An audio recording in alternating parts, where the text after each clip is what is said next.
제가 13년 정도 전에 수술을 한 적이 있었습니다. 금요일 저녁에 교회에서 기도회를 하고 부목사 할 때인데요. 기도회를 하고 집에 와서 자려고 하는데 배가 너무 아픈 거예요. 제가 이제 좀그 중학교 3학년 때부터 혼자 이제 자취를 하다 보니까 통증에 좀 잘 참거든요. 웬만하면 이렇게 아파도 그냥 잘 참고 뭐 배고파도 참고 잘 참는데 너무 아픈 거예요. 이게 반드시 누워있기도 힘들고 웬만하면 이렇게 뭐라 그럴까 이쪽으로 돌아눕든지 이쪽으로 돌아눕든지 뭐 다리를 웅크리든지 그런 뭔가 약간 편한 자세가 있잖아요. 근데 아무리 해도 이 편하지가 않더라고요. 너무 불편해가지고 그래서 인터넷을 검색을 했죠. 그때만 해도 이제 막 그 스마트폰이 없던 때라 가지고 기어가서 컴퓨터를 켜고 뭐 이렇게 그 인터넷에다가 이제 검색을 했더니 맹장염이 증상 같더라고요. 그래서 근데 맹장염이라인 것 같으니까 갑자기 되게 마음이 편해졌어요. 왜냐면 우리 어릴 때 그 맹장염은 그런 말 있잖아요. 이렇게 껌 씹다가 삼키거나 또 뭐 머리카락 같은 거 주워 먹고 그러면 그게 이렇게 맹장에 가가지고 그게 쌓인다고. 그래서 뭐 맹장은 떼어내도 별 문제 없고 뭐 그런 이야기를 많이 들었잖아요. 거기다가 제가 이제 초등학교 때 그 우리 반의 여자애가 맹장 수술을 했어요. 뭐 별거 아닌 거라고 저는 이제 생각을 했죠. 그래서 마음이 이제 되게 가벼운 마음을 가지고 이제 토요일 주일 사역을 했어요. 그때만 해도 제가 일을 엄청 많이 했던 때거든요. 뭐 토요일 같은 경우에도 맨날 뭐 밤 10시, 11시 교회에서 한 1,500장 되는 주보를 복사기에서 다 찍어냈거든요. 제가 편집하고 찍어내고 그걸 적고 막 이랬고 또 주일 사부 예배, 설교예, 또 월요일 새벽 제자 간에 뭐 이렇게 해가지고 사역이 엄청 많아서 뭐 병원 갈 생각은 전혀 못했었고요. 마침 거기다가 그 당시가 단기 선교 준비를 할 때였어요. 그러니까 매일 저녁에 기도회 하고 막 시간 쪼개서 그럴 때라 병원에 가는 건 이제 생각도 못 하고 있었는데 그러면서 이제 기도를 해줬는데 막 너무 아프고 이제 돌아다니기가 힘드니까 설교를 하려고 이렇게 서 있는 것도 너무 힘들어서 이제 막 기도를 했어요. 하나님, 이렇게 제가 단기 선교 준비도 하고 이러는데 하나님 좀 은혜를 주셔서 좀 병이 나았으면 좋겠습니다. 이제 그런 기도를 했죠. 그런데 어느 순간에 보니까 하나도 안 아픈 거예요. 역시 하나님께서 나의 기도를 들으셨구나. 내가 지금 은혜롭게 사역들을 갖다 해가고 있으니까 하나님께서 은혜를 주셨다라고 이제 생각을 하고 막 이렇게 어, 정말 하나도 아프지 않은 그런 상태로 이렇게 있었는데 월요일이 되니까 아내가 병원을 가자는 거예요. 그래가지고 아니 나 지금 다 나았어. 근데 뭐 굳이 병원을 안 가도 돼라고 했는데 그래도 혹시 모르니까 병원을 가자는 거예요. 그래서 이제 병원을 가서 엑스레이를 찍었더니 의사도 잘 모르겠다는 거예요. 이게 맹장염인 것 같기도 하고 아닌 것 같기도 하고 그러니까 우선 수술을 해보세요. 그래가지고 아니 뭔 맹장염인지 아닌지는 모르는데 우선 째보자는 게 말이 되냐고. 근데 얼떨결에 아무튼 잡혀 들어갔어요. 저는 네 어느새 보니까 이렇게 그 수술대에 지금 올라가 있더라고요. 네, 수술실 안으로 들어가고 있더라고요. 근데 이제 나중에 이야기를 들으니까 나중에 눈을 뜨니까 이제 저는 그 병실 그 수술실에서 수술이 끝나고 이제 회복이 되어 있었는데 이야기를 들으니까 맹장염이 맞았던 거예요. 그래가지고 의사가 맹장을 이렇게 잘라가지고 우리 아내를 불러서 이거 보라. 이거 내가 맞지 않았냐고 되게 그 기분 좋게 의기양양하게 그랬던 거죠. 근데 알고 봤더니 제가 맹장이 터진 거예요. 맹장이 이렇게 맹장이 장의 끝에 있는 이 충수라고 하는 부분인데 이게 뭐 머리카락이 쌓이거나 그런 건 전혀 아니고 몸이 피곤하거나 그러면 염증이 생기면 이게 이제 부푸는 거죠. 이게 부풀다가 부푸는 동안에는 너무너무 아프대요. 특히 다리를 갖다가 누워서 다리를 들 수가 없는데 이게 부풀다가 터지면 안 아픈 거예요.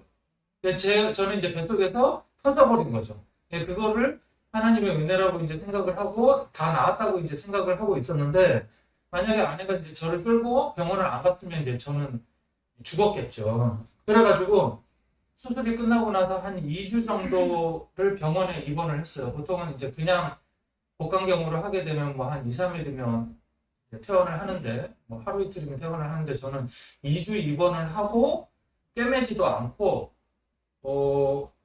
꿰매지도 않고 여기를 그냥 그 거지를 그냥 붙여놓은 상태로 그리고 있고요. 매일 가서 여기를 닦아내는 거예요. 닦아낼 때 거즈를 열고 의사가 손을 제 뱃속에 집어넣어가지고 이렇게 막 닦아내는 거예요. 근데 제가 통증을 잘 참는다고 그랬잖아요. 의사가 저한테 그 맹장이 그렇게 부풀면 엄청 아팠을 텐데 어떻게 참았냐고. 전 진짜 한마디도 안 하고 참았거든요. 근데 그거 닦아내는데 정말 죽을 것 같더라고요. 근데 뭐 아무튼 그렇게 한 달 정도 이렇게 통원 치료를 하고 그랬던 것 같아요. 제가 왜 이 말씀을 드리냐면 제가 이제 그 상황의 심각성에 대해서 이제 사실 잘 모르는 것처럼 사실은 우리가 살아가면서 조금 전에 우리가 성경에서 읽었지만 죄의 심각성에 대해서도 잘 모른다는 그런 생각이 들어요. 뿐만 아니라 외면하는 경향이 있는데 사실 많은 넌 크리스찬들이 비기독교인들이 교회에 대해서 교회는 맨날 죄인 장사하면서 주행 관리하고 헌금 뜯어내는 그런 곳 아니냐 뭐 이야기를 하면 제가 곰곰이 생각을 해봤더니 그런 면이 없지 않아 있는 것 같아요. 그러니까 저도 예전에도 제가 말씀을 드렸던 것 같은데 제가 처음에 이제 전도사 사역을 했던 곳은 그 뭐 어떻게 보면 이제 오순절 같은 그런 분위기인 거죠. 그래서 유치부가 됐던 어른이 됐던 무조건 여름이 되면 여름과 겨울이 되면 애들을 데리고 수련회를 가야 돼요. 2박 3일, 3박 4일 이렇게 수련회를 가는데 그 수련회 기간 동안에 무슨 일이 있어도 또 밤에는 부흥회를 해야 돼요. 그러면 제가 이제 초등학교 6학년을 2년을 맡고 초등학교 3학년을 2년을 맡았는데 초등학교 3학년 아이들을 데리고 저녁 7시부터 밤 11시까지 설교하고 예배하고 기도를 시키는 거예요. 근데 그 기도 시키는데 제일 중심이 뭐냐? 너는 죄인이다.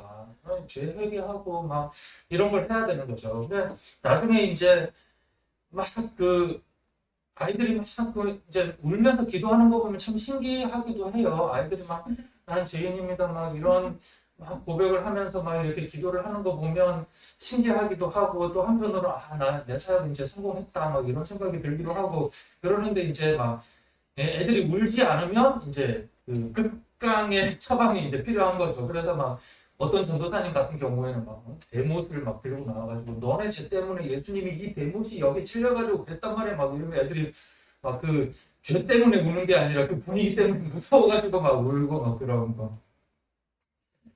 죄라고 하는 부분들을 각인시키고 인식시키기 위한 그런 게 교회 안에 분명히 있는 것 같긴 합니다만 그러나 사실 그 아이들이 꼬마 아이들이 죄에 대해서 울면서 기도하는 거 보면 뭐냐면 엄마한테 거짓말했어요. 뭐 엄마 몰래 오락실 봤어요. 뭐 엄마 돈 뭐 떼먹고 뭐 엄마 그 떡볶이 사 먹었어요. 뭐 이런 거 그런 거 가지고 막 죄라고 우는 거 보면 그것이 죄의 심각성인가? 그냥 어른들이 생각할 때도 내 죄가 도대체 뭐가 그렇게 크길래 내가 이 죄 때문에 내가 천국에 못 가고 이렇게 지금 코로나 상황 속에서 이 힘든 그런 삶을 살아야 되나 그런 생각들을 하게 되는 것이죠. 그것이 뭐 저 역시도 그런 부분에서 한계를 너무 많이 느끼고 있습니다만 제가 사역을 하면서 정말 크게 두 가지의 한계를 많이 느끼는 게 뭐냐면 하나가 하나님의 그 위대하심에 대해서 말로 잘 표현하지 못하는 것과 죄의 심각성에 대해서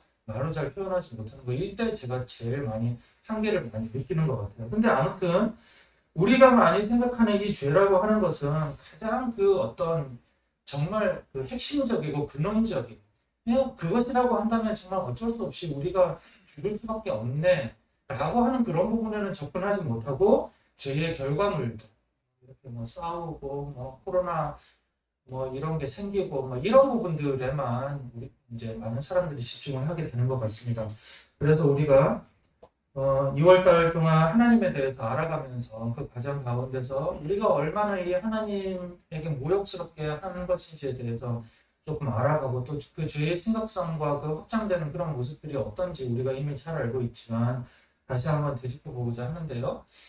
창세기 같은 경우에는 많은 사람들이 이렇게 과학적으로 접근을 하려고 합니다. 그래서 뭐 아담이 몇 살이었고 또 뭐 이렇게 가인이 또 몇 살까지 살았고 그걸 갖다 쭉 해서 그런 이야기를 하는데 사실 요즘 같은 경우에 창세기는 그런 과학적으로 접근을 하는 것보다는 대서사시의 개념으로 많이 보죠. 도리어 이제 어떤 운율과 어떤 개념으로 이런 부분들을 많이 보고 있는데요. 오늘 본문 창세기 2장과 3장에서 보면 죄가 어떻게 생겨나는지 알 수가 있습니다. 하나님께서 온 우주의 통치자로 계시면서 인간에게 한 부분을 맡기시죠. 그리고 동산의 중앙에 있는 선과 악을 알게 하는 나무 열매는 먹지 말라고 하셨는데요. 사실 이 하나님께서 그것이 무엇이 되든 사과가 되든 바나나가 되든 하나님께서 이걸 먹지 말라라고 했다고 한다면 이거는 우리의 한계선인 거죠. 한계선. 엄마 아빠가 집에서 나가면서 아이들한테 너네 여기 있는 간식 다 먹어도 돼. 그런데 절대 가스레인지 불을 켜면 안 돼. 너 절대 그래서는 안 되는 거야. 그랬더니 큰애가 가스레인지 불을 켜죠. 그러면 이게 한번 안전하게 엄마 몰래 성공했다고 하더라도 사실은 그 선은 넘어서는 안 되는 거죠. 그거는 아이가 아이의 자리에 있는 것이고 엄마가 엄마 자리에 있는 것이고 엄마에게 어떤 생각이 있는지 모르지만 그 선을 지키는 것이 굉장히 중요한 것인데 근데 이것이 얼마나 심각한지 아니면 얼마나 중요한지 그런 문제가 아니라 이것은 그냥 하나님의 피조물로서 또 하나님의 명령을 받아야 되는 인간으로서는 넘어서는 안 되는 한계선인 것이고 그리고 이것이 바로 하나님과 사람의 간격이라는 생각을 해야 되는데 그 생각을 못하는 거죠. 이것이 얼마나 엄중한 명령이고 법인지에 대해서 생각하지 못했기 때문에 그 속에서 사람의 마음속에서 하나님의 그 명령에 대해서 계속 넘어서려고 하는 그런 것들이 있습니다. 근데 이제 뱀이 사람의 심리적인 틈을 찾기 위해서 이제 떠보는 거죠. 뱀이 이렇게 이야기를 합니다. 하나님이 정말로 모든 열매를 먹지 말라고 했어? 그러니까 그 속에는 이런 뉘앙스가 있는 거죠. 야, 하나님 좀 심하지 않냐? 그 정도까지 그렇게 아무것도 먹지 말라고 한 거야? 이렇게 넌지시 멀리서부터 치고 오는 거예요. 그래서 이제 하와가 바로 답합니다. 아니야, 열매는 다 먹을 수 있기는 한데 동산 한가운데 있는 나무 열매는 먹지도 말고 만지지도 말라고 해서 그러면 우리가 죽는데 그러니까 뱀이 이제 탁 치고 오니까 하와도 뱀에게 살짝 응수를 하는 거죠. 만지지도 말라고 했어. 좀 심하긴 하지? 이제 이런 느낌으로 이야기를 하는 거죠. 그러자 다시 뱀이 이야기합니다. 너희는 절대 죽지 않는다. 절대 죽지 않는다. 이게 처음에 이제 우회적으로 하나님이 무슨 이야기를 했는지 뱀도 알고 있었던 것 같아요. 그죠? 어쩌면 아담과 하와가 그냥 동물들한테 일반적으로 다 이야기를 했는 것일 수도 있고 아니면 뱀이 아주 강교하기 때문에 미리 정보를 알고 있었는 것인지도 모르겠지만 이미 알고 있었어요. 그걸 먹으면 죽는다는 것도 알고 있어요. 근데 그걸 갖다가 깨기 위해서 일부러 지금 온 것이죠. 그러면서 절대 죽지 않을 뿐만 아니라 그 나무 열매를 먹으면 눈이 밝아지고 하나님처럼 되고 선과 악을 알게 돼. 너희에게 이런 혜택이 있을 거야. 여기 너희에게 엄청난 능력이 생기는 거지. 이 이야기를 지금 하고 있습니다. 사실 이 뱀의 지적은 정확했습니다. 뱀이 옳은 말을 했다는 것이 아니라 사람의 심리적인 심리를 정확하게 꿰뚫어 보고 있는 것이죠. 사람이 그 마음속에서 왜 자꾸 하와가 만지기만 해도 죽는데라고 하는 그 말을 했을 때 그 속에서 이미 하나님 너무 심한 것 같아 라고 하는 그 생각들이 그 속에서 또아를 틀고 움직일 준비를 하고 있는 그런 심리적인 근저를 정확하게 보고 있었던 것이죠.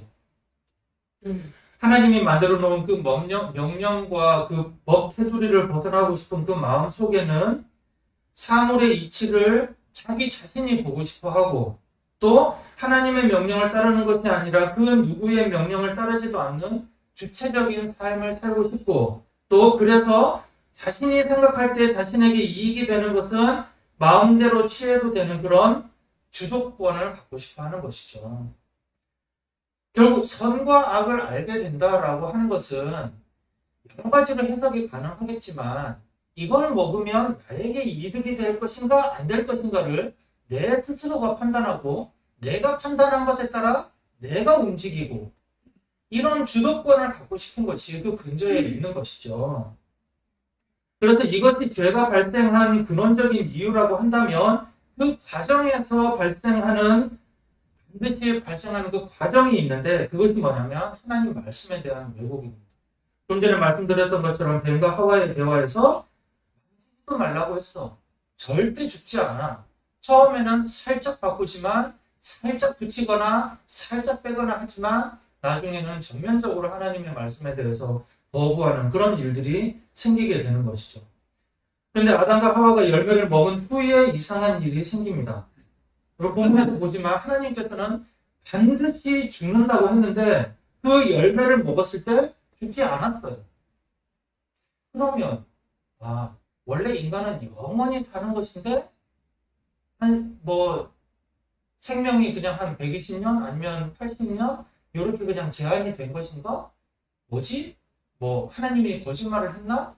절대 죽지 않는다고 했던 뱀이 맞았나? 여러 가지 생각을 할 수도 있겠지만 그 의견에 대해서는 성경에 나오지 않기 때문에 우리가 알 수는 없습니다. 그런데 학자들도 이것에 대해서 하나님께서 죽는다고 했던 그 죽음이 무엇인지에 대한 의견이 분분하지만 분명한 것은 그 열매를 먹고 난 뒤에 그들이 하나님을 두려워하게 됐다는 것이죠. 하나님 앞에 나아가는데 문제가 생기고 하나님 앞에 나아가는데 그 이전과는 다르게 불편하고 나아가고 싶지 않은 마음들이 그 가운데 생겼다는 것이죠. 그것이 단순히 한 번의 잘못이었다라고 생각을 한다면 하나님 잘못했어요. 용서해 주세요. 그러면 더 크게 화해를 하고 더 나아질 수 있는 가능성도 분명히 있었을 텐데 그것이 아니라 하나님과의 관계 속에서 심각한 문제가 그 속에 생겼는데 그것은 단순히 명령을 어기고 나쁜 짓을 했기 때문이라기보다 이미 그들은 영적인 죽음을 경험을 했다라는 것이죠. 어쩌면 하나님께서 이야기하고 있는 너희가 반드시 죽으리라라고 하는 것은 그들의 영적인 죽음에 대해서 이야기했을 가능성이 훨씬 더 크다고 봅니다. 많은 사람들이 자신은 죄인이라고 하지만 정말 자신이 나쁜 짓을 많이 했다라고는 생각하지 않습니다. 자신의 죄가 그렇게 크다고 생각하지 않을 뿐만 아니라 도리어 우리가 천국을 가지 못하는 것은 아담의 죄 때문이라고 생각을 하고 있는 것이죠. 아담이 그 나쁜 짓만 하지 않았어도 우리는 지금 에덴 동산에서 살아가고 있을 텐데 라고 이야기하고 있는데 그런 성경에서 이야기하고 있는 대표성의 원리도 분명하게 있지만 성경은 모든 사람들이 아담과 동일하게 하나님을 업신여기고 하나님을 밀어내고 그 자리를 차지하려는 것에 아담과 다르지 않다라고 얘기를 하고 있는 것입니다. 화면을 한번 보실까요? 로마서 5장 12절입니다. 함께 읽도록 하겠습니다. 그러므로 한 사람으로 말미암아 죄가 세상에 들어왔고 또 그 죄로 말미암아 죽음이 들어온 것과 같이 모든 사람이 죄를 지었기 때문에 죽음이 모든 사람에게 이르게 되었습니다. 다음 절도 한번 같이 보겠습니다. 시작. 사람들은 스스로 지혜가 있다고 주장하지만 실상은 어리석은 사람들이었습니다. 창세기에 있는 그 내용들이 여기에서 연결이 되고 있습니다. 사람은 선과 악을 판별할 줄 안다고 자만하지만 결국에는 어리석은 사람이 되었습니다. 내가 선과 악을 알게 하는 열매를 먹는 순간 내가 지혜를 가지게 되고 내가 그 선에 대해서 나에게 궁극적으로 무엇이 유리한지에 대해서 내가 확실하게 알 수 있는 능력을 가지게 되었다라고 생각을 하지만 그러나 사실은 굉장히 어리석은 사람이 되었고요. 사람이 자기 삶의 주인이 되는 줄 알았는데 도리어 죄를 섬기는 노예가 되었던 것이죠. 뿐만 아니라 아담만의 죄가 아니라 아담으로 인해서 이 세상에 죄와 죽음이 들어왔다라고 하지만 모든 사람이 아담과 동일하게 스스로가 죄를 짓고 스스로가 자기중심적인 그런 삶을 살아가고 있다는 것입니다. 아담과 우리와 수천 년의 간극이 존재하고 그래서 문명이 엄청나게 발달을 했지만 그러나 정신은 그리 발달한 것 같지 않습니다. 제가 예전에 청년들한테 하나님의 딜레마라고 하는 그런 설교를 한 적이 있었어요. 근데 이제 하나님의 딜레마가 뭐냐면 그 하나님께서 사람을 창조하실 때 이 사람에게 하나님을 닮도록 창조를 하시게 되면 결국에는 이 사람이 선택할 수 있는 권한을 부여를 하시게 되는 거죠. 자유의지를 주게 되는 건데 이 자유의지를 주면서 줄 수 없는 게 있는 것입니다. 그것이 뭐냐면 완전함인 것이죠. 완전한 지혜와 또 완전한 선악에 대해서 알 수 있는 그런 능력은 줄 수가 없어요. 왜냐하면 완전하게 준다라고 하는 것은 하나님이 하나님 외에 또 다른 완전한 존재인 신을 창조를 한다라는 것이거든요. 그럴 수는 없는 거잖아요. 그렇다면 결국 불완전한 존재를 만들 수밖에 없는 것인데 이 불완전한 존재이기 때문에 결국에는 어쩔 수 없이 죄를 지을 수 있는 가능성이 생겨날 수밖에 없다라는 것이죠. 저 그래서 한동안 그런 생각을 했었습니다. 우리가 원죄 많이 그렇게 이야기하고 있는데 어쩌면 죄의 근원적인 이유는 하나님을 닮았기 때문이라고 한다면 그런 자유의지를 하나님께서 우리들에게 주셨다라고 한다면 그래서 그 인격의 본성이 결국에는 자기중심적이고 자기가 선택을 하려고 하고 죄를 지을 수 있는 가능성이 그 인격 안에 담겨져 있다라고 한다면 원죄는 인간에게 있기보다 하나님에게 그것이 더 있는 것이 아닌가 그런 생각을 하기도 했었습니다. 그런 한계 속에서 우리가 스스로 하나님의 뜻을 따르기를 하나님은 사실은 기대를 하셨던 것이죠. 가인이 동생에 대해서 너무 그 끓는 분노심이 뒤끓고 있을 때 하나님께서 가인에게 이야기를 합니다. 죄가 너네 집 문 앞에 있지만 그러나 네 스스로가 그 죄를 다스려야 된다. 결국 죄를 지을 수 있는 가능성이 우리 모두에게 있다고 하더라도 그 죄를 이겨내고 하나님의 뜻을 따르려고 하는 그것을 하나님께서는 우리들에게 기대하시고 계시는 거죠. 그런데 우리가 결국 하나님의 뜻을 저버렸고 그런 죄를 지을 수 있는 그런 가능성이 크기 때문에 하나님은 처음부터 우리를 구원하시는 그런 계획을 세워두셨던 것입니다. 사랑하는 가족 여러분, 우리가 예수 그리스도의 형상을 닮아간다는 것, 우리가 모든 사람이 다 하나님의 형상을 가지고 있지만 그러나 하나님은 그 사랑과 은혜, 우리의 죄성을 깨닫기 전에는 그 누구도 이 형상을 온전하게 만들려고 하는 사람은 없다는 것이죠. 이 형상을 온전하게 만든다는 것은 지난주에 같이 나눴듯이 그리스도의 형상을 만들어가는 것인데 우리 그리스도인이라고 하는 존재는 이 형상을 가지고 스스로가 그리스도의 형상을 만들어가는 것인데 그렇다고 한다면 나에게 선택권이 무한하게 있다고 하더라도 그 선택권을 가지고 하나님의 뜻 속으로 들어가려고 하는 그 선택이 우리들에게 있어서 그리스도의 형상을 만들어가는 것이고 우리가 결국 죄를 이기고 하나님의 뜻으로 가게 되는 것이죠. 그래서 사랑하는 가족 여러분, 우리가 이제는 그리스도의 형상을 만들어가는 것에 대해서 억지나 명령이 아니라 기쁨으로 가게 되는 것이 우리들의 모습이고요. 또 그렇기 때문에 우리가 하나님의 자리를 탐하지 않고 기꺼이 하나님에 순종하는 그래서 그 순종하는 삶을 점점 더 만들어갈 수 있는 우리가 되시기를 예수 그리스도의 이름으로 축원합니다. 말씀을